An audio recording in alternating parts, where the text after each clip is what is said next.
Welcome to Carcon Carne, episode 716.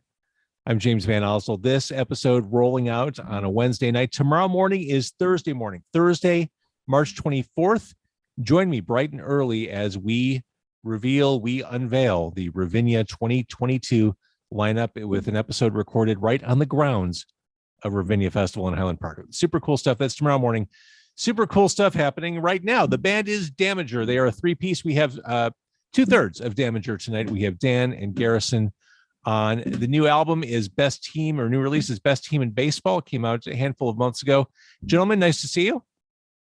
Thanks, James. Thanks for having us. Great to be here. I don't want to bury the lead. You're headlining Gman on Saturday, the 26th, mere days away. If you're watching or listening, you're doing that. That's what's in the future. Let's start at the beginning. The origin story. Is this band essentially a quarantine baby? Yeah, I think so. Coincidentally, Garrison and I actually went to college together at Kansas and didn't meet each other until we were both in Chicago. I came up to visit DePaul. Wait. So are you talking University of Kansas in Lawrence? Yeah. I got kicked out of there. We have a lot in common. You and Paul Rudd. He got kicked out of Kansas too? No, I think he just left. Okay. Yeah. He's like, I'm too cool for this. No, after 2 years, they invited me not to come back. What did you do? Nothing academic. Okay. Love it. But yeah, I had been in the same room as Garrison's other band, Jean-Claude and the Eclairs, playing in Kansas when we were in college, but never met until the fateful night in January 2020.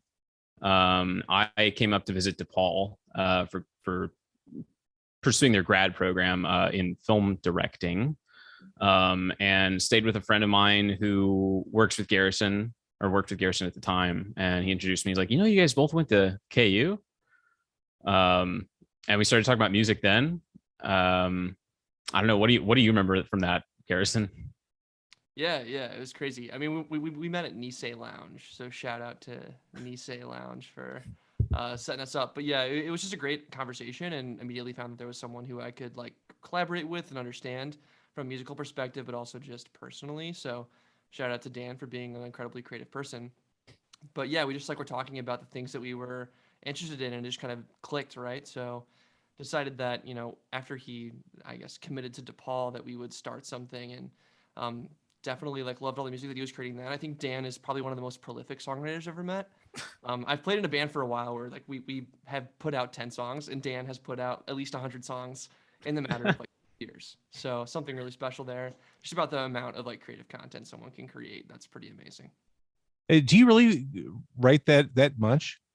I may write that much. Not all of them are good, but not all of them are deemed to be Damager material.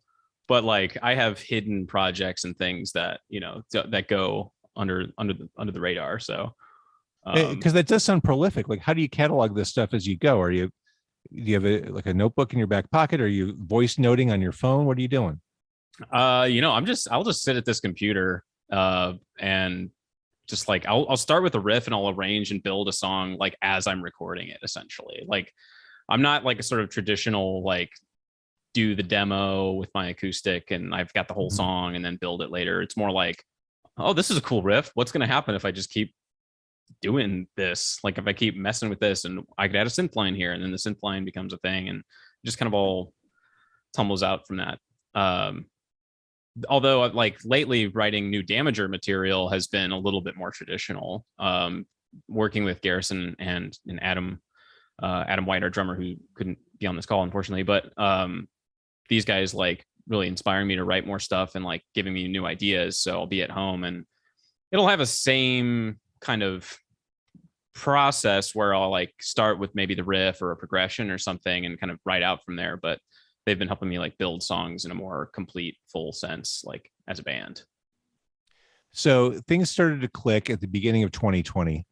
Anything happened after that was interesting? Yeah, I got really into making smoothies. Yeah, we were I was still in my hometown, St. Charles, Missouri, St. Louis area. Wait, is that where Noah's Ark is? Yes, it was. Noah's Ark Okay. was. I'm Wow, old school. that's a deep cut. Thank you. Shout out to all my friends from the Chuck who know about Noah's Ark.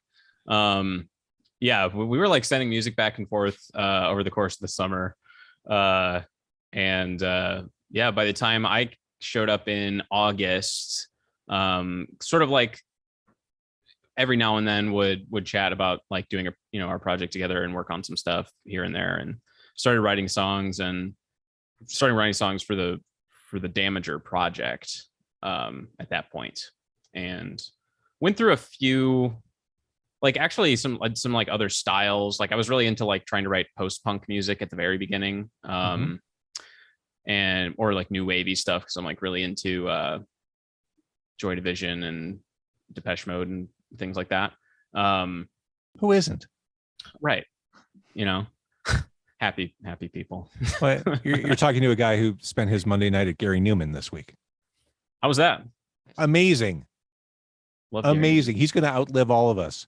He's like 65 years old, and he acts like he's 40 years younger than that. I'm trying to steal the aesthetic from the Tubeway Army album cover, like the platinum blonde hair and all black. Fantastic. Yes, Yeah. I'm feeling it. So, all right. So you started out in that post-punk kind of vibe, or new wavy kind of vibe. Yeah. But there were a couple songs that, I mean, I think maybe between Garrison and I, there's like a major like Weezer, Green Day appreciation that kind of always seems to crop up too. Like at least 3 of the songs that were on Best Team in Baseball were actually written around the same time, which includes Liquor Song and Heaven Going. And those songs were more like up tempo rock, like, very rhythm guitar based.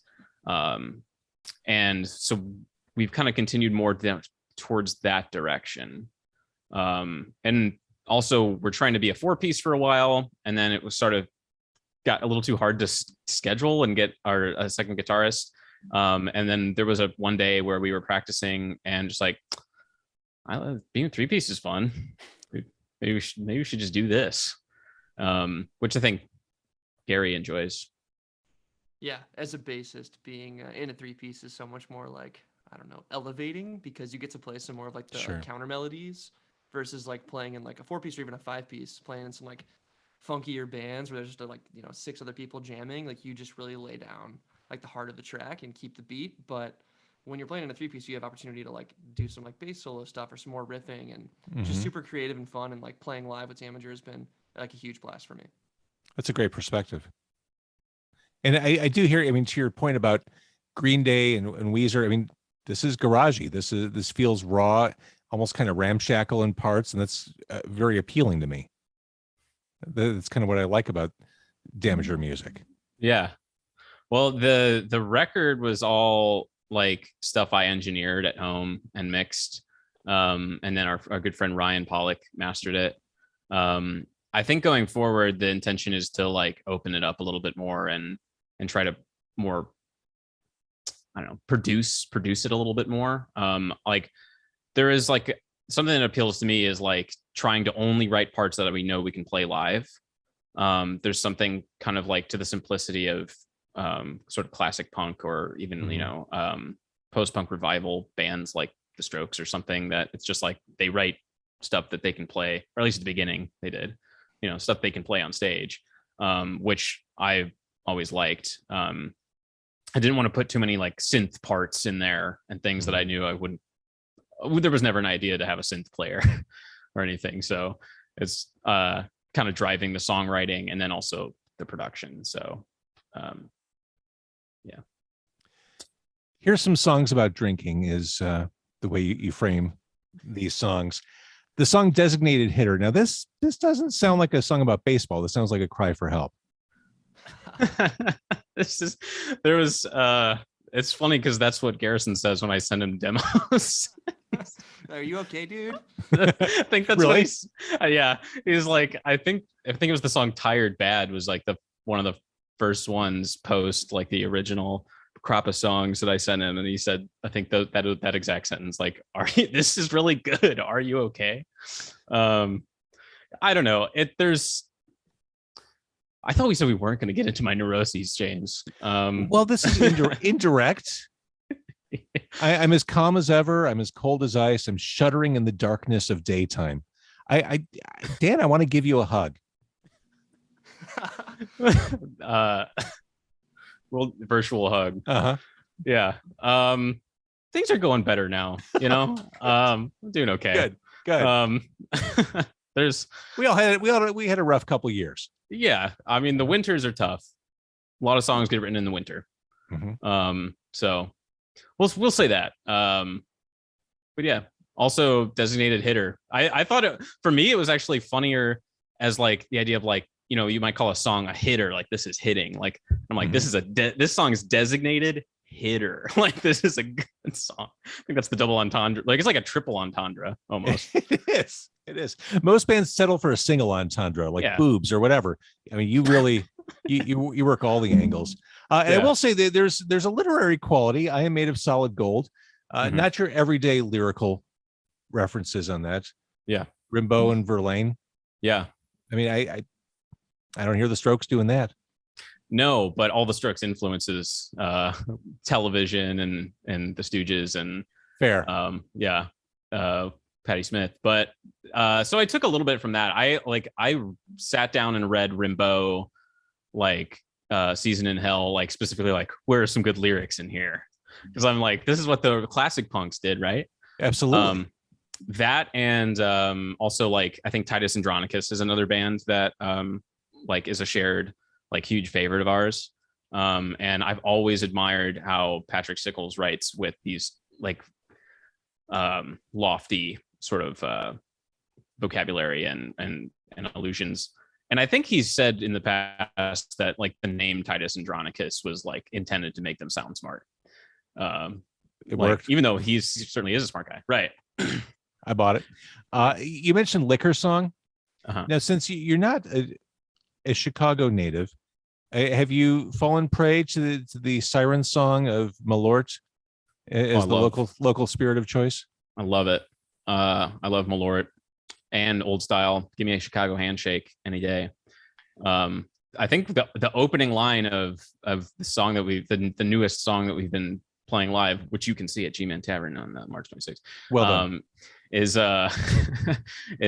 Kentucky Hugs and Chicago Handshakes.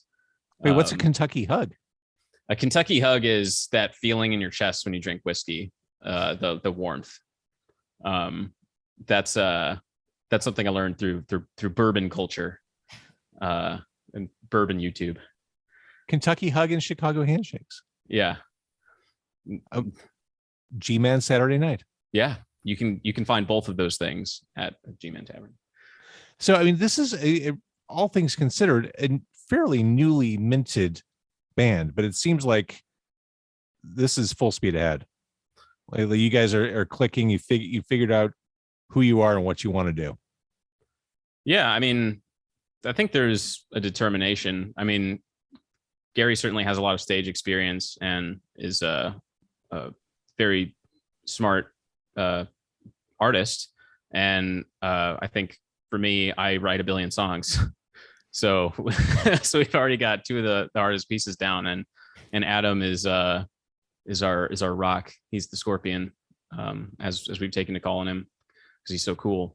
And yeah, I don't know, we're having a good time, and I'm a fan, like I'm just a fan of Chicago music and being there at shows and being around. And I think just showing up and caring is like all I really had to do to like make things happen. I will say Dan goes to about 2 local shows a week. It's pretty. I love that. Which, I mean, when this scene is really working and clicking, you see a lot of that. You see a lot of musicians going to each other's shows. And that's, as a fan who's not in a band, I always think that's the coolest thing in the world. Like that. And it's happened for years. Some years are better than others, but you really see that happen, it's a pretty cool thing to be around. Yeah. That kind of like ego-free support. Yeah, Chicago more than any city I've ever been in. It's pretty incredible. It really is. Okay, so we'll probably see some other musicians in the crowd here's the segue. At Gman on March 26th, you're playing with background character and the Trenchies at night, but you, my friends in Damager, are headlining that.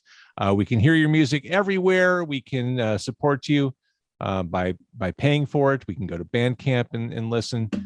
Best team in baseball. Here's some songs about drinking. It's all there for you. I think you're off to a killer start. I love where you guys are heading. Thank you. And I forgot I wrote the thing about here's some songs about drinking. works for me. Yeah.